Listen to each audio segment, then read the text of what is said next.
Hello everybody, Dr. Medic here. I'll try to keep the introduction rather short. So, what is this? I need an extra month to make a video for September and I want to try something different. This is going to be the pro version of last month's video, TF2's biggest weapon glow-ups, first unlocks. What's different? Well, in that video I ranked every original unlocked against one another based on which one have improved the most since their initial release. That video was an hour and 51 minutes long, and a good chunk of this time was spent explaining the modern version of weapons to kind of set a baseline. This video will assume that you already know how the weapons work, including small details. I'll still have the weapon cards, but we're going to skip over all of the introduction kind of stuff to the weapon and just go over the original version of weapons. Skipping small segments should shorten the time significantly. If you watch the original video, you're not required to watch this, but I'd love if you did. Thank you, and let's get right into it.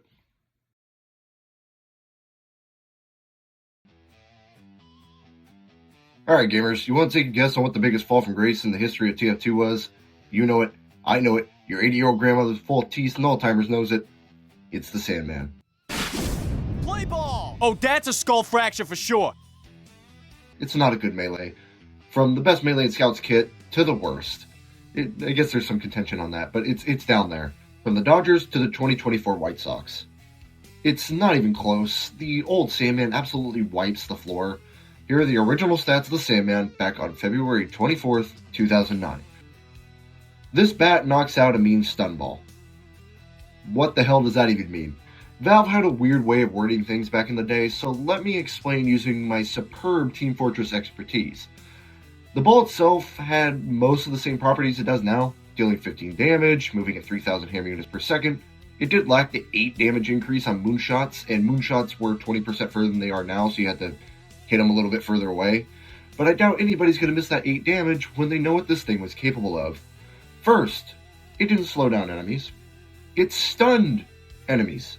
No, I don't mean like how it was from the War Update of 2009 to Jungle Inferno, where it would put them in that little fleeing animation. It would full stun lock enemies. Some may remember when the Sandman from that era that I was talking about could stun lock if you hit a moonshot, which kind of goes back to what I was saying about moonshot having a bigger purpose.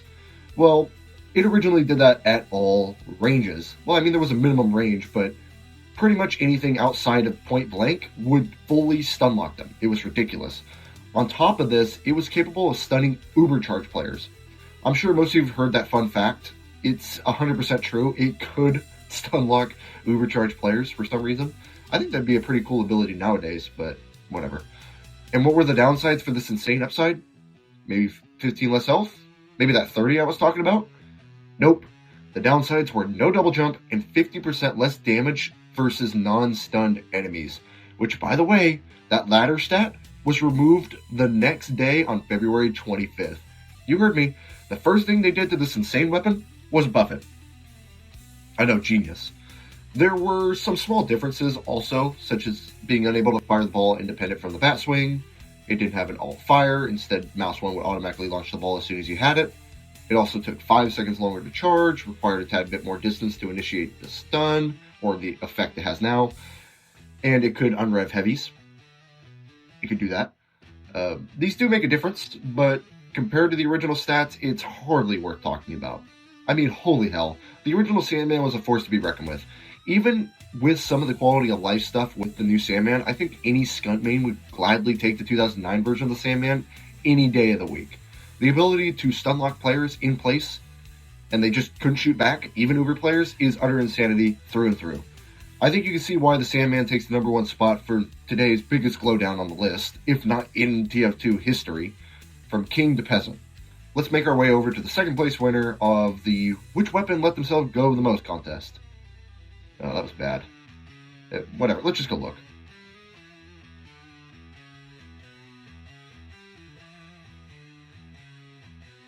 There's a million choices I could go with. Well, 28, but no need to be a smartass.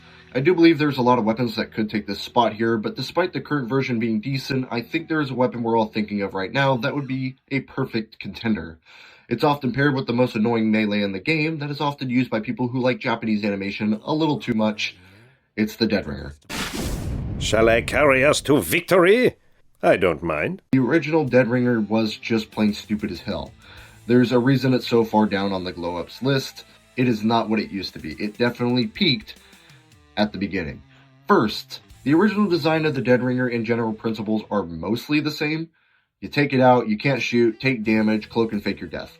There are small things like the fake corpse being a little bit less convincing, since I don't believe it could jib, be decapitated, and it just acted really strangely. You might have heard of the croissant spy, but this thing was so stupid strong that hardly even matters. You could pretty much say, hey, I am using the Dead Ringer, and it would still be an upside. There's a lot we have to go over, so I'll try to keep it as organized as possible, but some of this might get kind of jumbled up. Currently, the initial damage resistance is 75%, but when the weapon was first added to the game, it had a staggering 90% damage resistance, and as I'm sure you've heard, a full health spy could quite literally survive a backstab if he had it out. This is where the info gets a little bit fuzzy. Since it was added in 2009, I can't find anything that goes against what I'm saying, but take it with a grain of salt. Instead of the damage resistance scaling like it does now, from what I could tell, while cloaked, it stays somewhere between 65 and 75% resistance. The Dead Ringer, since May 26, 2009, has eaten either 100%, 40%, or 50% of your cloak on use. However, the Dead Ringer was added on May 21st, 2009, meaning when it first released, it did not eat any cloak whatsoever. This means that for approximately a 5-day period, if you were to take damage, then uncloak quickly, you could regain your cloak meter almost instantly. Yeah, it was pretty busted. Now, when the weapon first came out, you could not pick up ammo packs to regenerate cloak. This weapon was so busted, it hardly even mattered. While you originally didn't gain a 3-second speed boost like you do in the modern day, instead of a 3-second afterburn immunity and not shimmering when walking the players are getting shot, it would last the whole cloak duration, which according to patch notes was also 1 second longer than the current, as it is listed at 8 seconds rather than 7. I'm not sure the validity of this, and the timing of YouTube videos aren't very accurate, but according to the original description and the patch notes, it did last 1 second longer than it does today. Finally, for the upsides, it took 18.5 seconds to regen cloak, rather than 20 when at 0%. The only thing that was worse about it compared to today is, believe it or not, the decloak sound effect was louder than it is now. There may have been little tidbits I looked over because this weapon is a convoluted mess and it's had a crazy history, but I think I got the general gist of it, and I'm pretty sure you did too. Regardless of any small details I may have looked over, like the cloak meter's name being changed from cloak to Feign in the Tough Break update, the original Dead Ringer is leagues above the current one. If the modern day Dead Ringer is grinding out in AA, the original Dead Ringer is prime Barry Bonds hitting balls in the San Francisco Bay. Maybe more like Hank Aaron. Because I do believe the Sandman has a worse fate overall than the current Dead Ringer. Unlike the Firewood Scout Calls of Bats, the Dead Ringer is still serviceable now. With that over, let's go look at a soldier weapon. I think you already know which one.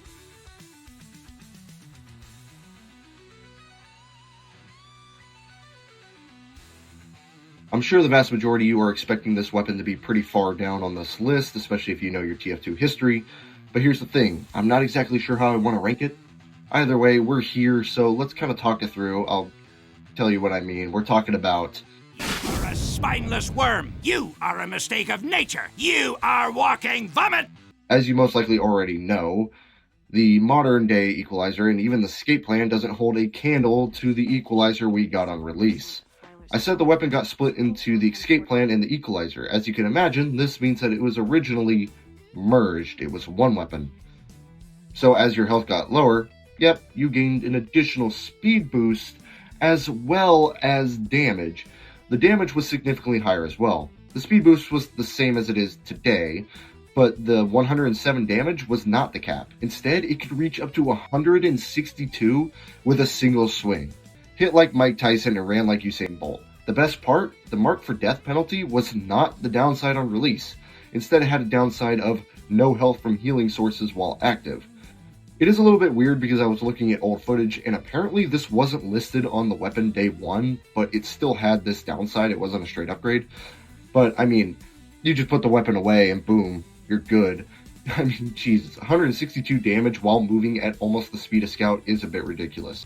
With that, it means we're moving out of the podium winners for glow downs. So maybe the podium losers? This weapon here has been every kind of useful and useless. It has been absolutely busted, really good, legit ass, and decent. It's been over more hurdles than a track star in its late 30s. The weapon I'm here to discuss for being quite a glowdown is the extinguisher for pyro. The old extinguisher pyros were the epitome of virginity, via being involuntary celibates. While not as outright broken as some other weapons we discussed today, as you can imagine, because it's so far down on this list, it was pretty freaking good. The OG axe had just 3 stats. It used to crit versus burning enemies, for the downside of 50% less damage versus non-burning players. Do you see the problem? That little bit at the end, 50% damage against non-burning players. Sure, you only did 33 damage to those who were not on fire for some reason. Maybe if you got caught with your dick in your hand or something, but believe it or not, lighting people on fire with the flamethrower that you hardly have to aim, this weapon would lose the damage penalty and full crit enemies on fire. And it didn't have the extinguish stat it does now. So you could continue to bludgeon these enemies to death with a barbed wire covered axe for 195 damage a pop. I guess there was the other downside of no random crits versus non-burning enemies. Yes, it was worded that way, but I mean, who needs random crits when a single flame particle, which used to last 10 full seconds by the way, afterburn used to last a full 10 seconds regardless of how much damage or how much time they spent engulfed in flames, was enough to supercharge your melee weapon. Sure, this was 2008, and players were not as good as they are today, and Air Blast was a new mechanic that most didn't yet understand. Yes, if you didn't know, Air Blast wasn't a mechanic on release, and when it was added, it costed 25 instead of 20, took 25% longer between Air Blasts, movement locked enemies, pushed them back the same distance and height every time, and didn't mini-crit boost projectiles. Mini history lesson for those in the chat who care. Regardless, the extinguisher was really good and would be busted to high hell in today's game. I mean, imagine pyros with current skill pyros here in 2025 and beyond, using that version of the extinguisher. All hell would break loose. While the current one ain't bad, it's just a monumental glowdown.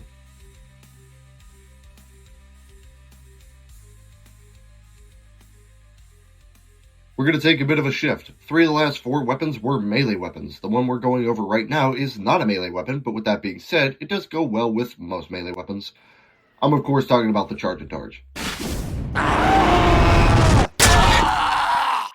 When the Charge and Targe was released, it was team color, making it harder to see. That's why the Charge and Targe is painted yellow nowadays, but is red or blue in the old promotional art. You may have seen this on the main page for the war update. This isn't really a reason for the current iteration being a glowdown, but I feel like I should bring it up. It's always a little cool tidbit. Everything in terms of charging is pretty much the same, but there were some little differences. First, it would always provide a crit after a shield bash.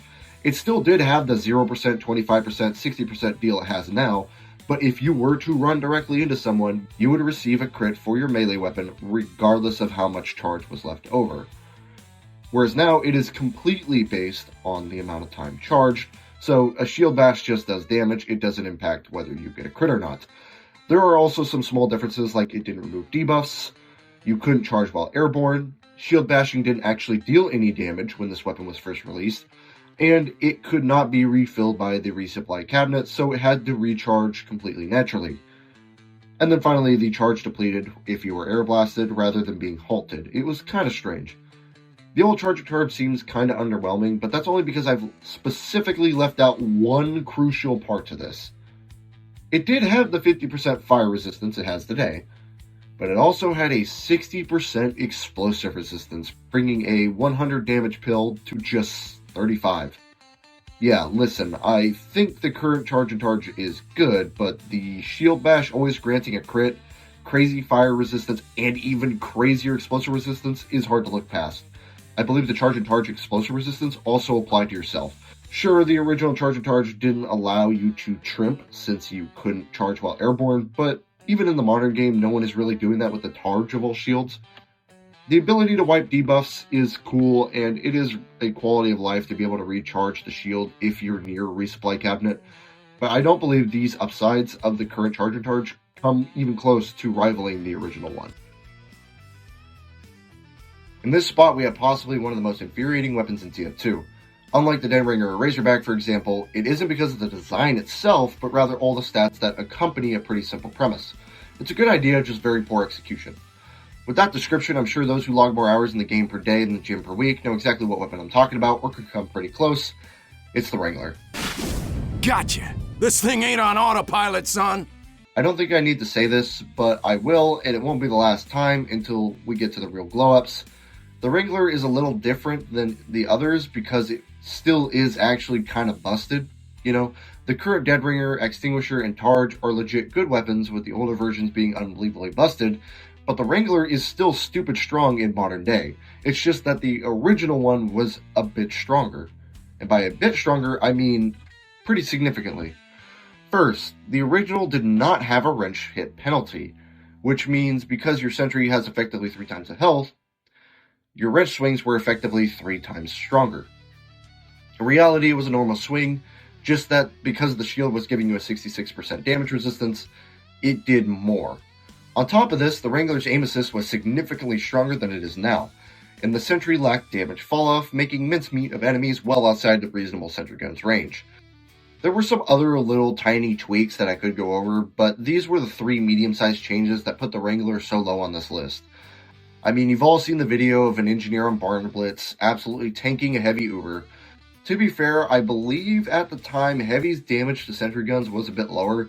Yes, if you didn't know, sentry guns have an inherent damage resistance to miniguns, which was lowered, I believe, the gunmetal update, but regardless, this was realistically possible because the original Wrangler didn't reduce the amount of healing and ammo gain from each wrench swing. The aim assist being significantly stronger and the no fall off was just the icing on the cake. So it deserves the spot it's been given today.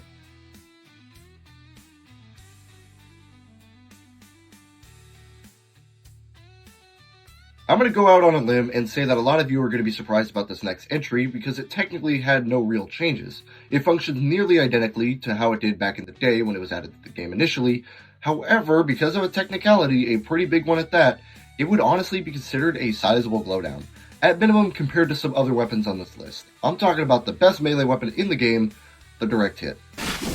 This is my world. You are not welcome in my world. There has only been one minor stat change, yet this change is the reason why it deserves the spot it has. This right here. Back in 2009, it didn't say mini crits targets launched into the air via explosives, grappling hooks, or rocket packs. I'm pretty sure grappling hooks doesn't even work anymore. I don't know. Instead, it said mini crits against airborne targets. This may seem like a nothing burger, but if you played TF2 prior to 2015 and remember the reserve shooter before then, or you use the current atomizer post-2017 frequently, you know. You see, the atomizer, to my knowledge, is the only weapon that still has the airborne stat as part of its stat line.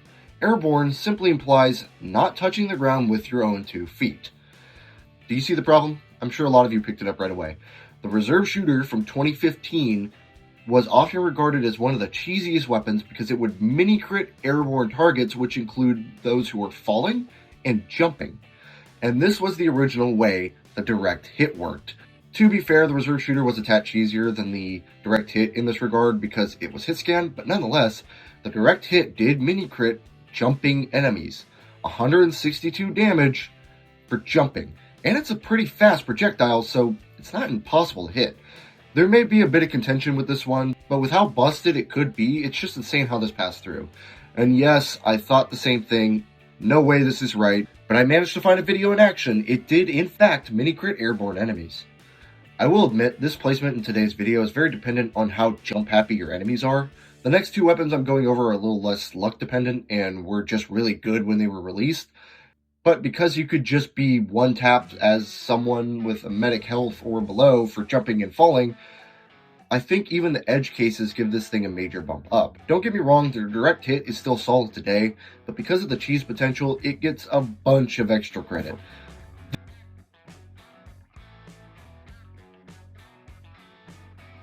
Engineer just seems to get a lot of ridiculous weapons. Yes, this spot is an engineer weapon, but which one?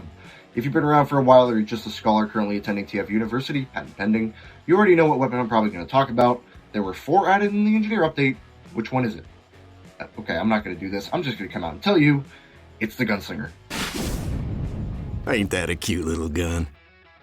I believe anyone with over 1,000 hours breaks it out in a cold sweat whenever hearing the mini-sentry lock-on sound. The mini-sentry is a force to be reckoned with, despite being such a tiny piece of machinery. Though TF2 has obviously had quite a long history, so the original version of the Gunslinger may be an enigma to many of the new gamers. To get this out of the way, the blue and red text is identical with the 25 extra health and the 3-hit combo system, but no random critical hits. What changed were the mini-sentries, which had a few small differences. First, let's talk about the negatives of the original mini-sentries just to warm us up. 1. It couldn't be wrench boosted to increase the speed in which it deploys, and it couldn't be repaired. The Gunslinger could repair other sentries of other engineers, but the mini-sentry itself was unable to be repaired, so you would have to place it down, wait for it to eventually die, and then you would be allowed to place another one. You couldn't keep just one mini-sentry alive. Similar to kind of how the disposable sentry works in Man vs. Machine. There really only were 3 bonuses to the original, but because of how pestering they could be, I have to consider that the Gunslinger is kind of a glow-up. First, while you couldn't wrench boost or repair the mini-sentry, it did build significantly faster. It was a tad slower than if you were to wrench boost the current mini-sentry, but it was wicked fast. It could be placed, you could run and get out of dodge, with the sentry gun firing in the blink of an eye. 2, the sentry started construction at 100% health, which meant that it was often very difficult to destroy before the sentry was up and shooting. And if you did destroy it, the engineer could just very quickly place another one, and without wrench boosting it, they could start shooting at you alongside the sentry. For an aggressive engineer, this made the mini wildly effective. And to wrap this all up, the mini sentry, while the scrap can be picked up to replenish ammo nowadays, originally could replenish metal as well. So you could keep picking up scrap and possibly get enough for a third. Maybe. But either way, it got you a lot closer. This is where we start tapering off and the glow-ups aren't as big. I would say if you're an aggressive engineer, which you likely are if you're running this thing over the stock wrench or jag or Eureka effect if you're a Chad, as those are meant for more defensive or slightly offensive roles. An argument can be made for the jag, but the jag is more about setting up quick bases than pestering the team with sentry guns. The Gunslinger was better at this back in the day than it is currently, but don't get me wrong, the Gunslinger and more so the mini-sentry are still very strong weapons, even now, and I don't think anybody would say it's bad. But in my personal opinion, I have to say that the original Gunslinger was just a little bit better, so the current one is a slight glow down.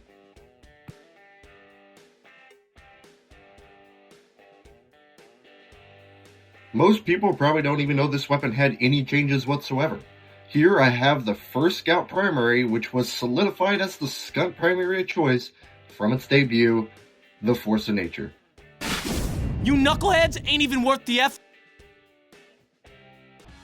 The modern Force of Nature, for all intents and purposes, is more memey, less effective scattergun that launches people out of your effective range unless there's a proper wall directly behind them. Despite this doesn't stop it from being my second favorite scattergun behind the shortstop. Don't king shame me. It is a very fun weapon to use. It can be really effective as it does very high burst damage, there's no denying that, but it didn't always work the way it does now, and that's what we're about to go over. First, the firing speed, 50%, 20% pellets per shot, and the 66% ammo penalty, it's the exact same as it is today. Well, actually, it was listed at 60% as a 60% clip size penalty, but this was just visual, it still held to. No more than cool trivia. Other than these 2 stats, everything else works slightly differently. First, the knockback. Yes, the knockback wasn't always like it is today. When the weapon first dropped, most shots used to deal knockback to enemies. This may not sound too different because in modern day, the knockback from the shotgun is likely to push them out of range. But the original Force of Nature had a far more muted knockback, akin to like air blast. This made it possible to juggle enemies in the air, stun locking them with their only way of escaping being hoping that you either beef your shot, or that they can hide behind something while you're reloading since it took a full minute to reload this thing. On top of this, the knockback didn't have a damage requirement nor a range requirement like it does now, so it could mess with people at greater distances and with less damage. Something a bit more neutral is that regardless if you were to aim the Force of Nature at the ground or whatever, it would always send you in a fixed path rather than the direction you use it. This made it easier for newer players, but it could possibly screw over a scout if they weren't careful using it, especially in the middle of a firefight. Now it's a little bit more predictable, so it's harder to use, it's harder to get the jump right, but you can actually jump a little bit higher, and it's just more under your control. There was actually one downside compared to today, and that's the Force of Nature used to have a 20% damage penalty instead of a 10% damage penalty. So the max damage was 101 instead of 113. Despite this, a good player was far more dangerous with the Force of Nature then than they are now, as like I said, it stun-locked enemies, it didn't push them out of effective range, so it was a lot easier to kind of just two-tap them. Sure, a bad player may actually get more use out of the current Force of Nature, assuming they could hit the first shot and not the second, though if you spent any time with the Force of Nature, the original one will be far more of an actual threat, rather than a lime green scout's wet dream. Still, solid weapon overall, like I said, second favorite scattergun of all time, but it was a bit of a glow down.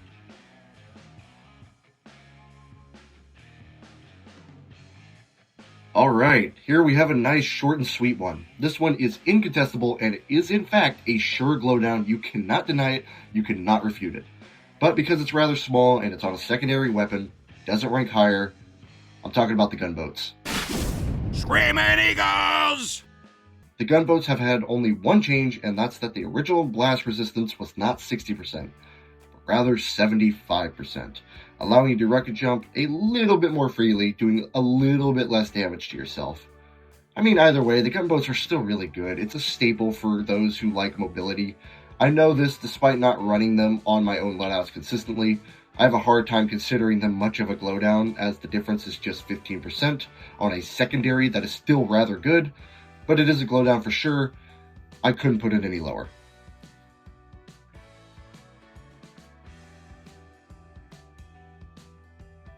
We are starting to encroach on true glow up territory, but we have a few more we have to go through first. We have a weapon that, okay, I know what I want to say, but I don't know how to put this. Let's see. I personally have a lot of interest in the contrast between modern day Team Fortress 2 and Team Fortress 2 from years ago, obviously, otherwise this video just wouldn't exist. However, there are a lot of people like me, more specifically with weapon stat history.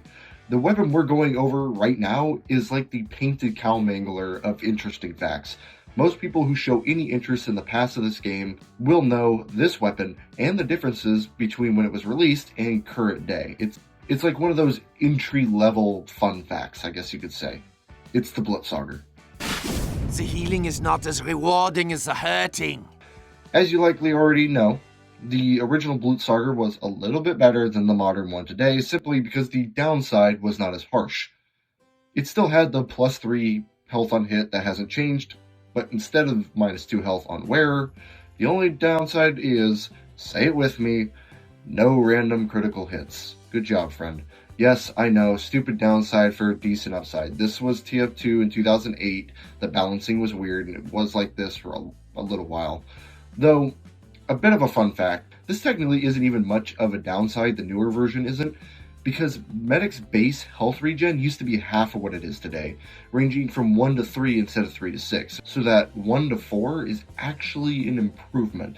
However, we're comparing the weapon within their environments, so it would be unfair to say the Blutsauger had a glow up, when in reality it was Medic himself who had the glow up, not the Blutsauger, whatever. There's that. Next weapon.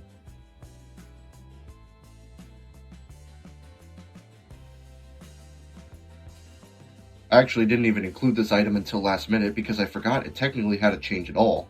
I'm gonna go fast through this one. We have the Uber Saw. Did that sting?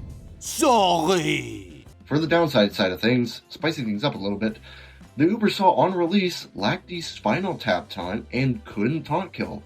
It used the default taunt and has the current Viola sound that the Vita Saw uses currently, but that was originally for the Uber Saw. I'm sure you've all seen this video before.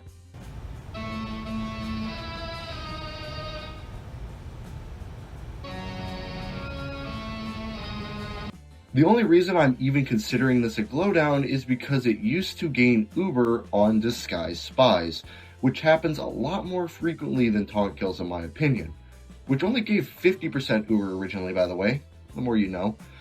Though, because of the small change that does present itself once in a while, I have to say it's technically a glow down, but only by a little bit.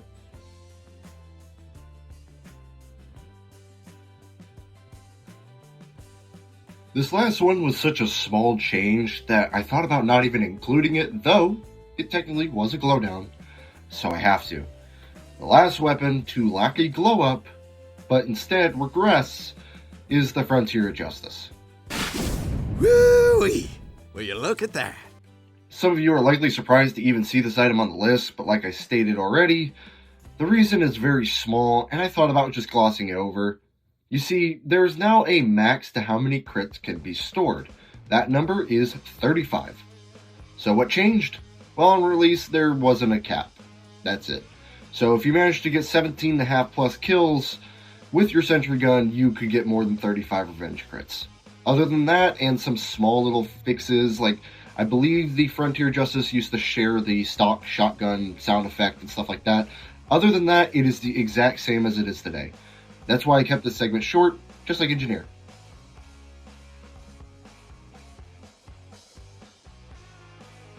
Well, I don't have one weapon for this slot because this is actually the midway point. Yes, you made it. You made it past the glowdowns. Here I have two weapons for what you can call the neutral slot or the maintenance spot. The Killing Gloves of Boxing and the Southern Hospitality. These two weapons work the same as they did back on release in 2008 and 2010 respectively. Neither of these have had any significant changes from release. The Southern Hospitality did get a 25% damage penalty back when the Hatless update came out, but that was reverted the next day alongside all the other weapons that were changed. Might as well not dwell on this for too long. It's time for the real glow-ups.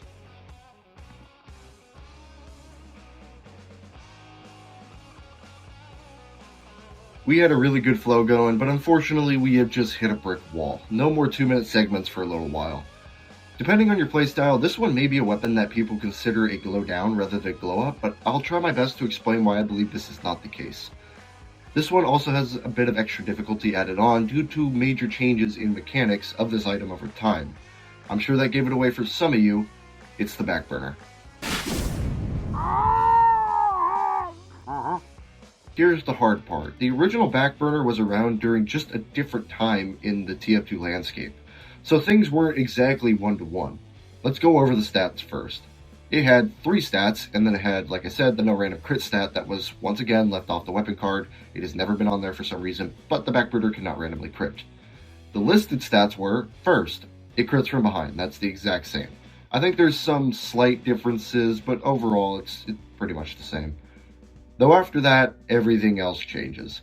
The original backburner, I'm sure you heard this before, also sported a 50 max health bonus, which increased Pyro's health to 225 at base, which allowed his overheal to go up to 335, and this came at the downside of no air blast rather than increased air blast cost, which is funny to me because air blast was introduced in the same update that the backburner was added in the first place. Yes, I think I said it already, Pyro lacked air blast when the game first came out, but I'm sure most of you knew that already, even without me telling you. This is where things become extremely difficult. First, fire used to work very differently. If you played before Jungle Inferno, you probably know this already. Instead of Afterburn ranging from 4 to 10 seconds based on exposure, dealing 4 damage per tick, Afterburn always lasted 10 seconds, except for a short time where it lasted 6, and did 3 damage per tick. Flames also couldn't bounce off walls. They were a little bit more transparent, just a tad, and they were more of a fiery yellow, as well as damage ramp up being significantly worse. Not as bad as it was back in 2007, where I think it fell off to like 25% damage. It was stupid. Not that bad, but it was still a little bit worse than it is today. It's time for me to make a decision, and I'm a bit split on this one for a major reason. My answer would be different based on the era of the game. That's right. In the modern era, because Air Blast is so integral and players are generally better at the game, I mean the game's almost 18 years old, the modern backburner, despite the air blast costs, would be more effective because you can still stuff Ubers, reflect the odd projectile, push people around, etc. However, I honestly think that had it been 2008 TF2, My answer would be different for multiple reasons. 50 extra health is a lot even today, but back then, due to the lower average skill of players, that was even bigger. Plus, Air Blast was new, so basically this flamethrower was the original flamethrower, but with 50 more health and the ability to crit from behind. It doesn't stop there either. The original Air Blast was far worse than it is today. Sure, it could lock people midair, and Air Blast would always predictably push people, but other than that, it wasn't very good. It costed 25 instead of 20, the delay between compression blasts was 25% longer, it didn't mini crit boost projectiles, it could occasionally push friendly Demo Man grenades, it couldn't extinguish teammates when it first came out. There was just a lot of little things where it wasn't as good. So if we're comparing the weapons back then, like if we took the current backburner and compared it to the original backburner back in 2008, the original one would probably win. But because we're looking at it in a modern sense, if you were to take the 2008 version and bring it to 2025 or beyond, I think the backburner has overall had a bit of a glow up, especially when factoring in new mechanics and the average skill of current players. This one is a tough one for sure. I can't lie to you, but unfortunately, this isn't the only one that was tough. Prepare yourself for the next one. Should be as bad though.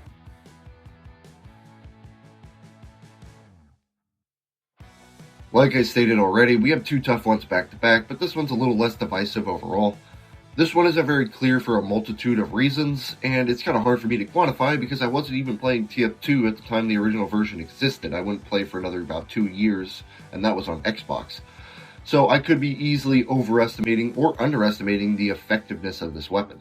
So I put it quite close to neutral, but I think it's slightly better overall now than it was on release. If we got any veterans in the chat, let me know if I'm right or if I'm wrong. Once again, I could be off base with this one. It's the buff banner. Sound off like you've got a horn. Very simple and sweet item, but we must discuss the original version of the buff banner, which had two differences compared to modern day. First, it used to last 14 seconds rather than 10. That's right, you got an extra 4 seconds of mini crits that you could use and give to your teammates. However, while this sounds nice, 14 seconds, it also required 1,000 damage to fill rather than just 600. So it took significantly longer to fill, but you had an additional 4 seconds of mini crits. This one certainly depends on how good or bad you are as a player, though in my opinion it already takes a decent amount of time to fill up the 600 damage requirement. 1,000 is kind of crazy unless you're playing like a wuss or you're just popping off. The extra 4 seconds is nice, but I would rather have these slightly shorter durations more often, as I feel like those 4 extra seconds are going to get wasted more often than not, and you'll just not have it nearly as often. Maybe I'm wrong, it depends on the person, but I overall believe that the buff banner has had a slight glow up rather than a glow down. Let me know what you think about this one.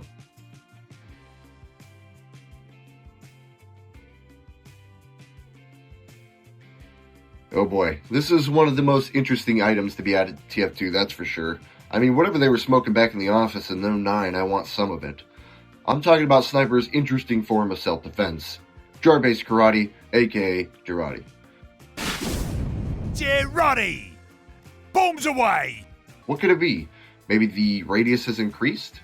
Maybe it could be thrown a little bit further? Maybe it didn't originally soak enemies for 10 seconds? Nope, it has 3 differences. 2 positives, 1 negative, kind of. It originally didn't reduce your recharge if you extinguished a burning teammate. Teammates could also block your Girardi at close range, whereas now this only happens if they are on fire, or if they're at the same range where a rocket would behave similarly.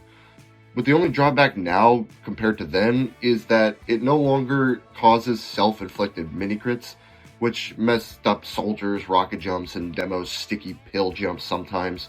And I suppose Pyro's detonator jumps, but it didn't exist at the time, so those 2 for sure.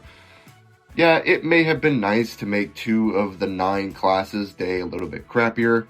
Not literally, I suppose. Overall, it's ever so slightly better now than it was before. Let's keep the train moving along.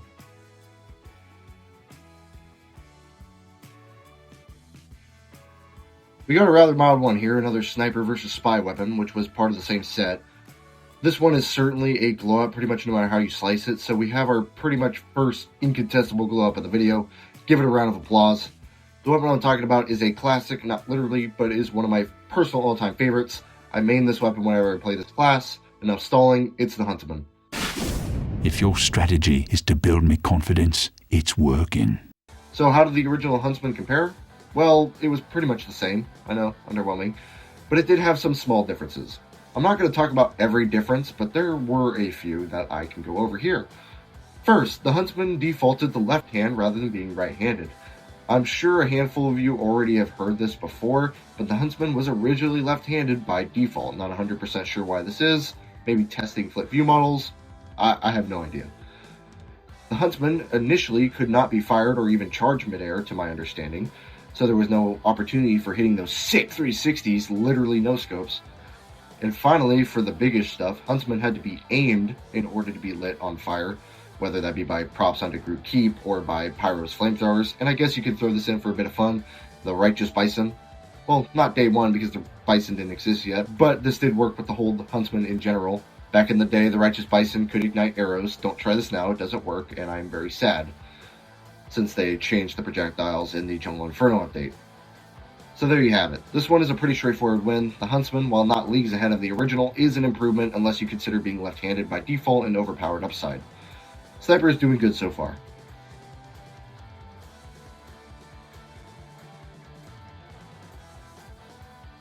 Here's a fun one, an iconic TF2 weapon. Maybe not iconic enough to be recognized outside of TF2 like the Golden Frying Pan, but if you played for more than 20 minutes, you know what this weapon is. It's basically its own character at this point, and it literally is its own character in the comics. We're talking about the Eyelander.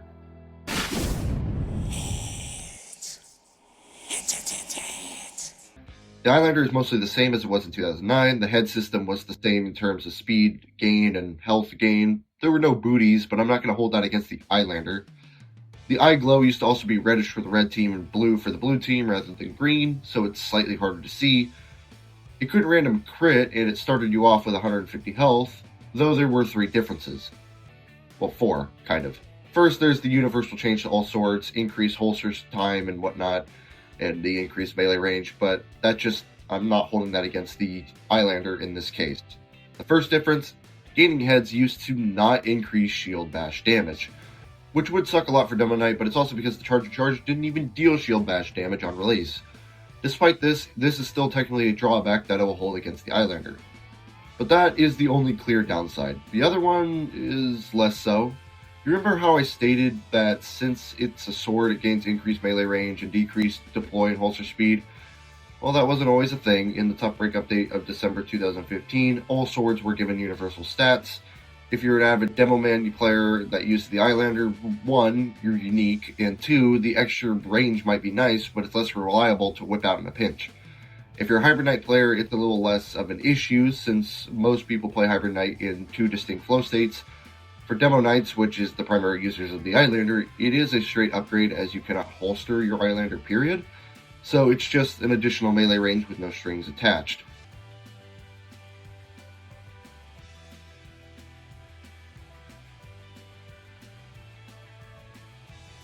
I have an underrated weapon in this slot.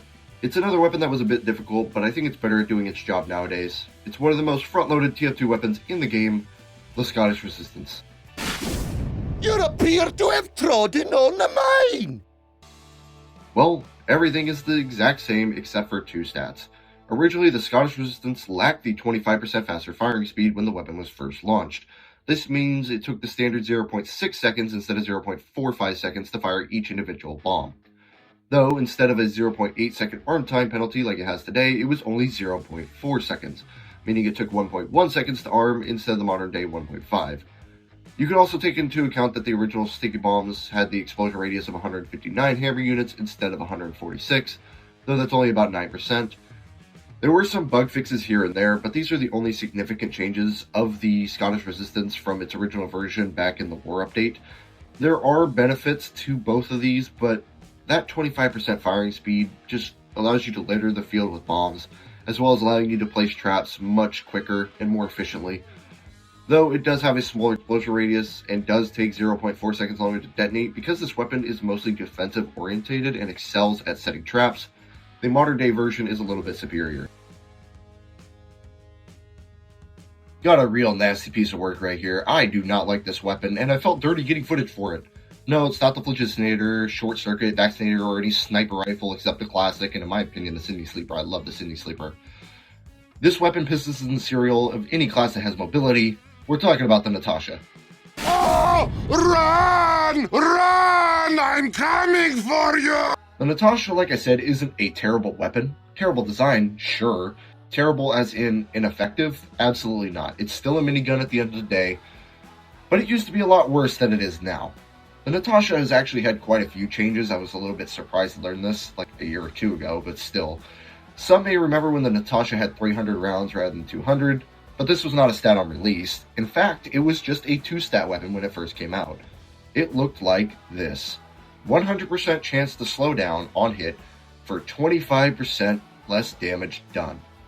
So we can see right away that it lacked the 30% slower spin-up speed and the 20% damage resistance while below 50% health, or if the damage was to put you below 50% health. If we look at this at face value, you may say that it might have actually been better back then because of the faster spin-up. Though I'm sure because this weapon is so high up on the GLOWUP scale, it must not be the case. And that is correct. First, we have to discuss the Universal Heavy minigun changes. This is very important. The one that would least impact my judgment is the damage penalty versus sentry guns. Level 2 sentries used to have a 20% damage resistance, and level 3s used to have a 33% damage resistance to heavies miniguns. Now it's 15% and 20% respectively. Spin-up speed used to be 25% slower by default, so the difference wasn't very big between modern day and the original. And finally, for the downsides of all miniguns, heavies used to move at 80% while revved up instead of 110, which is why I said it's 110 hammer units in modern day. For reference, sniper moves at 80 hammer units while scoped in. The one benefit of the old miniguns is it used to lack the accuracy and damage ramp up downside, though even that can't save it because there's one final difference. Though even with that, it can't save it for one final difference, and this actually has to do with the Natasha itself. Despite stating it has a 25% damage penalty, it actually has a 33% damage penalty in practice, and the strength of the slowdown was much less consistent and much weaker. This wouldn't be addressed for a while, but this was actually the case, so the Natasha just wasn't as advertised, I guess. Overall, the current Natasha is superior to the original one for many reasons. Don't get me wrong though, it was still a minigun and could put in the work, but it was worse at its job. I kinda wish it was still that way.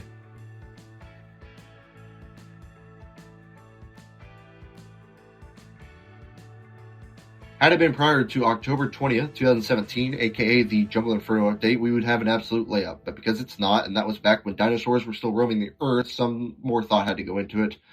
But not much. Despite being a GLOWUP, we have possibly one of the worst designed weapons, no, the worst designed weapon in the game, even more than the last one, and most people would agree with me. I don't think I've used this item outside of getting footage since probably 2016, hell, maybe even 2015. We already talked about the Dead Ringer, and the Short Circuit and Vaccinator weren't original unlocks, so that just leaves... Backstab that, you snake! The current Razorback is unfortunately better now than it was back in 2009. First, it didn't have a recharge, so it was legitimately one use until you touched a resupply cabinet. It was like this until 2017. Though what some may not know is that the Razorback did in fact have a downside on release. It wasn't the 100% overheal penalty, so a good sniper could still theoretically lock stuff down if they had a pocket medic up their ass. But in my opinion, it was a bit worse for the average or even really good player. And this is what a lot of people do not know. Most people just remember the version we had for, what was it, 6 years, 7 years or so, where it just blocked one backstab and that was the only stat. No, originally it came with a 15% movement speed penalty, making him slower than Demo Man, which would make each trek to the battlefield a slogfest. Hope you weren't playing 5CP. It also didn't lock spies to holding the knife out, which meant they couldn't re-stab, but they could pull out the revolver if they remember to have one in the first place and just kill you that way, especially with the new ambassador. Well, maybe not on day one, a little bit of foreshadowing. The Razorback has unfortunately had a GLOWUP, at least in 99% of cases.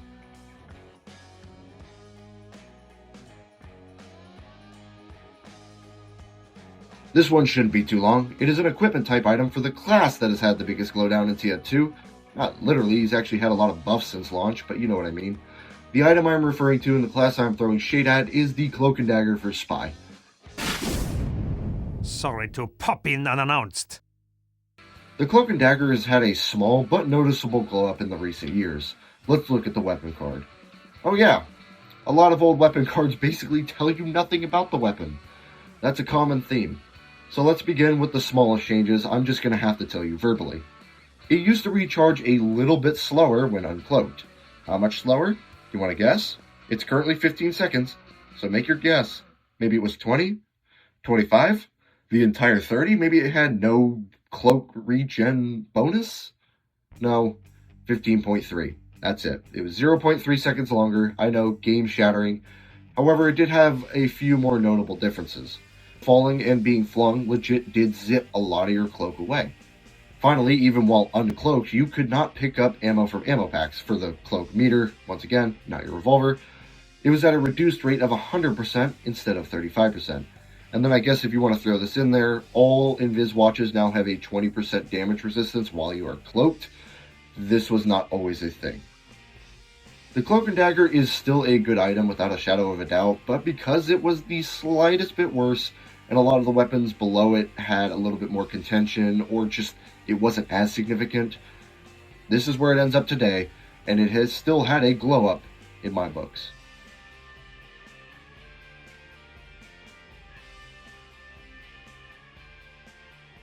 Probably the most well-designed weapon on the list, to most people anyway. Jokes aside, the weapon I'm here to discuss got it right on day one, but has had some small changes that are significant enough to allow it to be so high up on this list. It's the Kritzkrieg. Ha ha! What a bloodbath!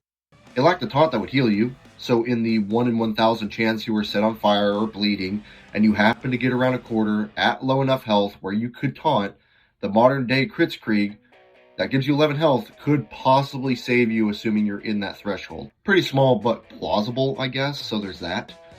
Another one is slightly more significant. The Ubercharge build speed bonus was originally only 10% rather than the modern 25%. Okay, quick tangent. The weapon card claims to be 25% faster, but it takes 32 seconds instead of the standard 40 seconds, which would make it 20% faster, I believe, if I could do math correctly. Or is it 30 seconds theoretical and 32 is more realistic? I have no clue. Either way, it takes less time to build Uber. That's what you need to know. 8 seconds less. I guess you could also say it didn't have some of the quality of life stuff the modern day mediguns have. You couldn't match your patient's movement speed. That was originally only a feature on the quick fix. You couldn't build Ubercharge 3 times faster during setup time. That wasn't always a feature. The Kritzkrieg has in fact had a small but non-negligible glow up in the recent years.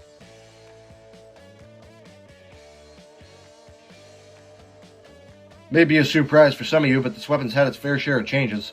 Honestly, for the worse, since it effectively became the de facto item for this slot, with rarely any other weapon getting time in the limelight outside of gimmick loadouts. In that description, I'm sure you already caught on. It's the sandwich. I am full of sandwich, and I am coming for you! The sandwich was the first unlock and competed with the shotgun, which to a lot of players meant it became the de facto secondary because even though the shotgun was far more useful back in the day due to the clunkiness of the minigun, we kind of touched on that in the Natasha segment, it was hard to utilize properly for the vast majority of people. Despite this, 2008 TF2 players would have crapped their pants had they been handed the modern day sandwich. First, let's discuss the one thing it had over the modern day sandwich. It didn't have to recharge. That's right, you could chomp down on this thing as much as you want, or as much as you need to do so, and it would just never go away. I know, it's a pretty sweet deal, and it seems like it's impossible to beat, but beaten it was, because while you did have this one thing going for it, everything else not so much. First, it didn't originally heal for 75 health per bite, which adds up to 300 for those who are a little bit, they have trouble with math. Instead, it healed for only 30 health per bite, adding up to a grand total of 120 rather than 300. So while you could continuously eat it, it healed less and took a lot longer. If you were at low health, say, 20 health, you would have to eat 3 of these to get back up to full health, and that would take 12 seconds. While that is bad, possibly the biggest sin of all, couldn't be dropped on the ground at all. All medic mains just shed a tear. Your big burly meat shield could not throw you a ham and cheese sandwich in the case you get a splinter. He couldn't even drop it for himself to get an instant medium health pack like he could for some years when they finally added that mechanic. Yep, he had to actually stop, taunt, and eat the sandwich. The original sandwich was not bad by any stretch of the imagination, but because of the quick healing and the ability to drop a medium health pack for anyone who needs it, I think it's safe to say it's had a decent glow up.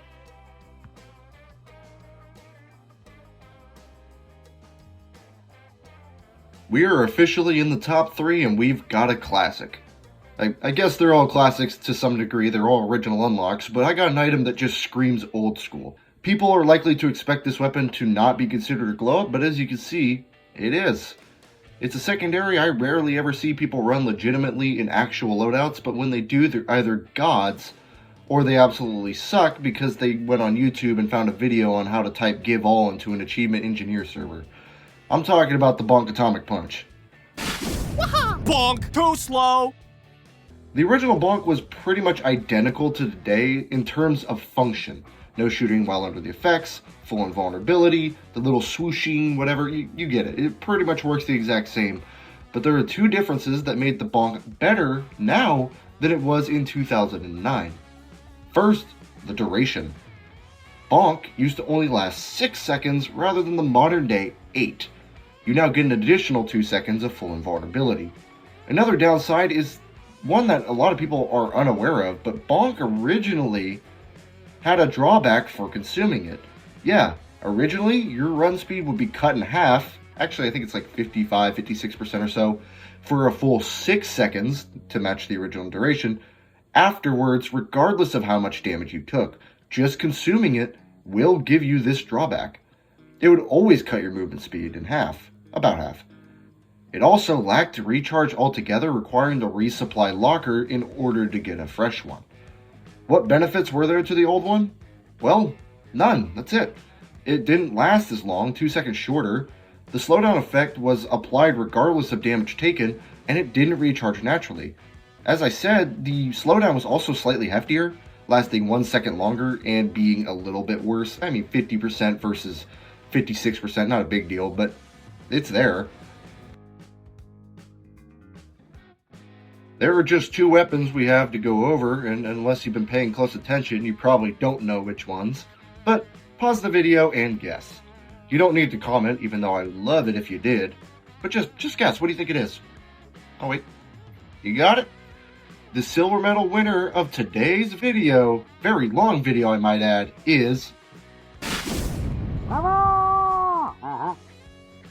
First, let's talk about the neutral changes that I would consider a slight downside, but technically weird stuff.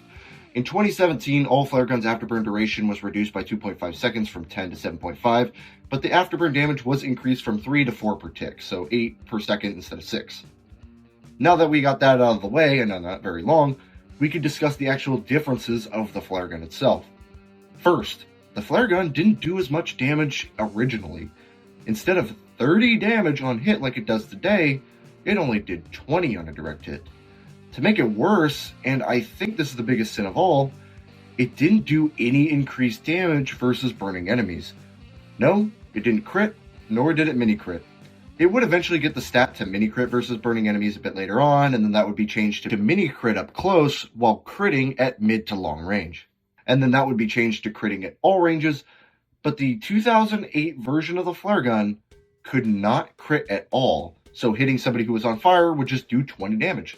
Similar to how the original loose cannon was, where it could double donk without actually having a double donk effect. The flare guns could still be a solid 1-2 punch type weapon, but it was just 20 damage. That's all. No crit, nothing special. The flare gun is a great weapon nowadays, and still was solid for its time. Like I said, this is 2008, it's a little bit different of a time. But it would likely not have as much love today if it hadn't been touched whatsoever. It was in need for some tuning up, and luckily, we got it slowly but surely. With the flare gun done, that brings us to our winner of today's video, the weapon that has had the biggest glow up from its original version. Let's go see what it is.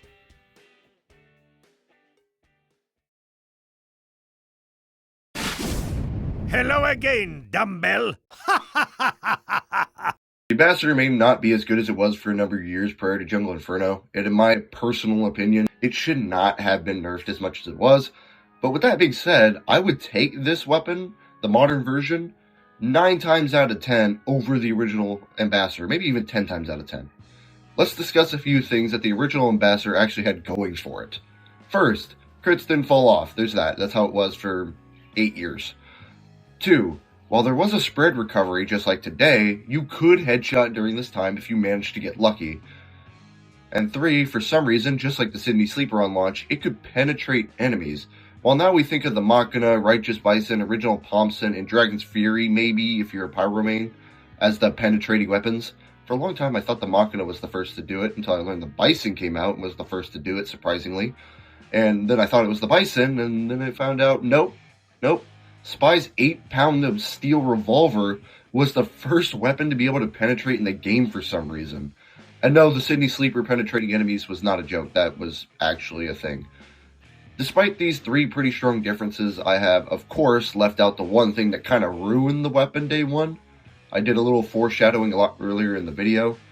The Sniper vs. Spy update introduced mini-crits as a concept, and the one weapon that is the forefront of that is the Girardi. Obviously, as it still works nearly the same exact way as it did in 2009. However, it was not the only weapon that utilized mini-crits. That's right, when the Ambassador was introduced to the game, it did not crit on headshot, it mini-crit on headshot. I know, crazy. Dealing only about 68 to 69 damage on headshot. Sure, it could do it at any range, but that was it. Enough to 2-shot a sniper using the Razorback as it was mostly intended to do, but other than that, you couldn't 2-shot soldiers, pyros, demoman, medics, you couldn't 3-shot heavies, it did way less damage. Sure, it had the range unlike today, and it had some of the small quality of life stuff, but all you got for hitting a nice clean headshot was 9 more damage than the stock revolver could do at close range. Yes, I said it could do it at all ranges, but that's it. All for a damage penalty on body shots, a slower firing speed, and the inability to random crit, which I guess is the biggest deal, but it's there. The mini crit on headshot lasted for 5 days, from the 21st of May to the 26th of May, and this was no small change either. We're talking about going from a 35% damage bonus to a 200% damage bonus. Just think about that. I think while the flare gun was a contender, the Ambassador deserves the #1 spot in today's video as having the best transformation and the biggest glow up, and then a slight glow down in 2017, but even so, it's leagues ahead of where it was on release day.